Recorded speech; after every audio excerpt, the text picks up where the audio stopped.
Las fiestas fueron haciéndose cada vez más ruidosas y descontroladas. La cosa se puso pesada y mucha gente se abrió. Varios de los mayores ya rayaban los 20 y estaban en 10º grado. Eran los viejos del salón. Otros se negaban a cruzar la línea imperceptible que divide el juego de la seriedad.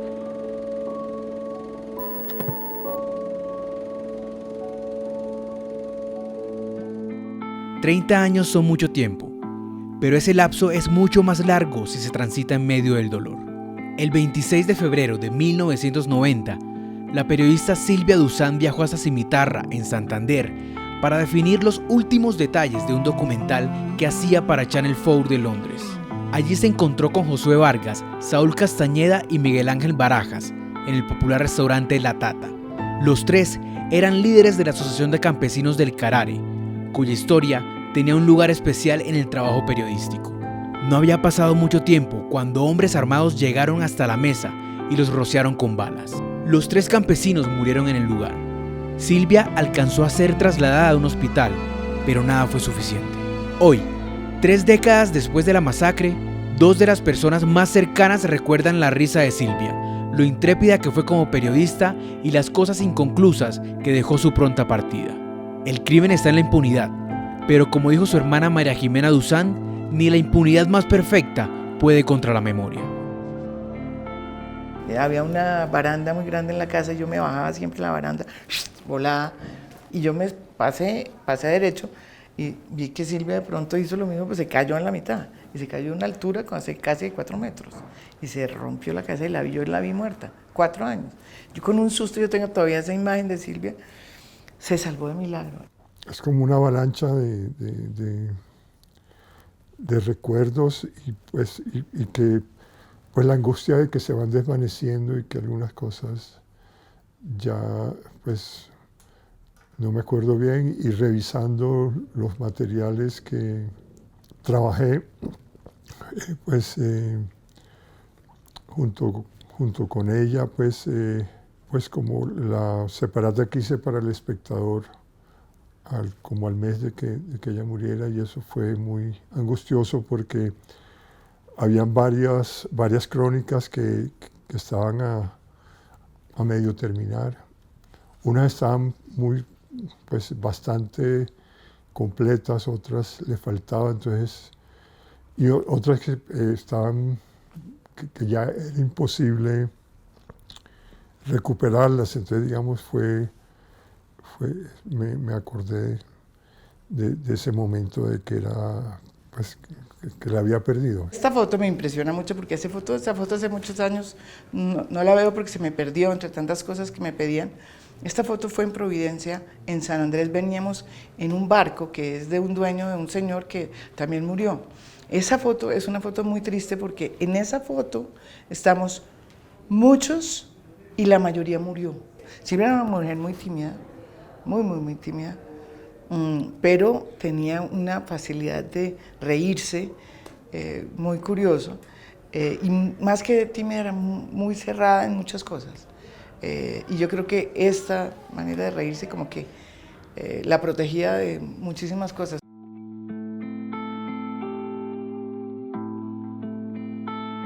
Pues ella estaba muy nerviosa esa noche. Pues yo no me lo contó bien, me lo cuenta después Alma Guillermo Prieto, que había hablado con ella, y Alma era una especie de figura ideal para Silvia. Silvia quería ser como ella. Le reveló cosas que no me había contado a mí, que los dirigentes de la cooperativa se sentían que los iban a asesinar y querían que ella fuera para darles cobertura pública y que eso los protegiera de alguna manera de que se le estaba cerrando el cerco a ellos. Entonces ella sabía que estaba corriendo un riesgo muy grande. Y el día antes de que yo me tuviera que volver, Silvia llegó a mi casa y me dijo, me voy otra vez para Cimitarra. Le dije, ¿pero por qué se va a ir? si eso es tan feo, no se vaya porque ya usted terminó como la grabación de cámaras, ya no va a haber, usted va a ir sola, ¿para qué se va a ir? No, no, es que los campesinos están muy afanados porque hay la posibilidad de que haya un bombardeo sobre la zona, porque había coca, y en ese momento empezaban los bombardeos de coca sobre los territorios de coca. Y ellos no quieren eso porque eso acabaría con todas sus cosas y están muy afanados. Y había fracasado una reunión con Rafael Pardo. Rafael Pardo realmente nunca les paró bolas. Nos levantamos temprano, la llevo al aeropuerto, había un trancón gigantesco en el puente de la avenida Boyacá. Y ella dice, no, yo tengo que llegar, y se bajó del carro, pasó el puente a pie y consiguió transporte para llegar al aeropuerto, pero llega y el vuelo ya lo habían cerrado, el vuelo a Bucaramanga. Entonces se devolvió, no me dijo nada tampoco, y cogió la flota y se fue para Bucaramanga en flota. Todo eso para llegar allá, carajo, a su destino. Pucha. Y lo peor de todo es que cuando llega allá, la reciben, se van al restaurante La Tata, donde yo ya estaba otra vez ahí, que es impresionante. Es La Tata donde los mataron. No sé si usted ha ido a Cimitarra, donde los mataron es el restaurante más popular de un pueblo así de pequeño que es Cimitarra. En la plaza de Cimitarra, un viernes a las 9 de la noche. Estaba a reventar, todo el mundo estaba. Y de pronto salieron unos paramilitares que ni siquiera, uno tapado y otros no, los tapados se quedaron atrás, 4 entraron a la plaza y entraron a La Tata y llegaron a la mesa donde estaban y rociaron a todos. Ni siquiera tenían, ni siquiera tenían tapadas sus cabezas, ni sus caras. Increíble. Total impunidad. Y inmediatamente todo el mundo que vio, todo el mundo se apagaron las luces y los tipos, todo el mundo vio cómo los tipos se devolvían y entraban allá a la brigada militar. Y cómo ellos mismos habían sacado las armas de la policía. No supe nada de ellas hasta que me llaman de la policlínica en Cimitarra, como a las 10:30 de la noche, diciéndome que estaba muy grave. Carlos Angulo Galvis me recogió temprano, como a las 5 de la mañana, y cogimos el vuelo a Bucaramanga. En Bucaramanga la gobernación nos prestó una avioneta para ir a Cimitarra. Llegamos, pues la tenían en el batallón, pues muy agresivos los militares, y con en tono burlón, diciendo, ¿y por qué no vino María Jimena? ¿Por qué no vino María Jimena? Como diciendo, pues aquí también le damos lo suyo. Yo sí tengo la sensación de que a Silvia le hicieron eso, además no solamente por lo que ella estaba ahí, pero pensando que esos señores que estaban buscando hacer mal ahí, yo también querían hacerme daño a mí, y obviamente la mejor era matando a mi hermana. Pero lo que sí me impresionó, ¿y por qué lo digo? Pues por lo que pasó ese día. Fue absurdo. Llegó Carlos Angulo, que es mi primo, digamos, mi primo como mi papá, en compañía de Salomón. Fueron a recuperar el cuerpo de mi hermana, que además estaba como usted bien lo dice, en la brigada. Y un señor salió a decir allá a un coronel diciendo, bueno, a ver, el cuerpo de esta guerrillera, más o menos, digo, se la vamos a entregar a otra guerrillera. ¿Dónde está esa otra guerrillera? ¿Quién es? Pues María Jimena. ¿Dónde está María Jimena? Casi como si yo fuera la guerrillera. O sea, como si yo fuera una guerrillera. Si no viene esa guerrillera, más o menos, no le entregamos a esta guerrillera. Conseguimos una tela de sábana, no sé, varios metros, la envolvimos una cuerda, y pues la montamos en la avioneta y llegamos a Bogotá, y pues había mucha gente en el aeropuerto esperándonos, gente de la universidad, amigos, familiares. Bueno, eso fue abrumador. Esto fue una masacre hecha con connivencia de los organismos del Estado, que era la brigada militar y la policía.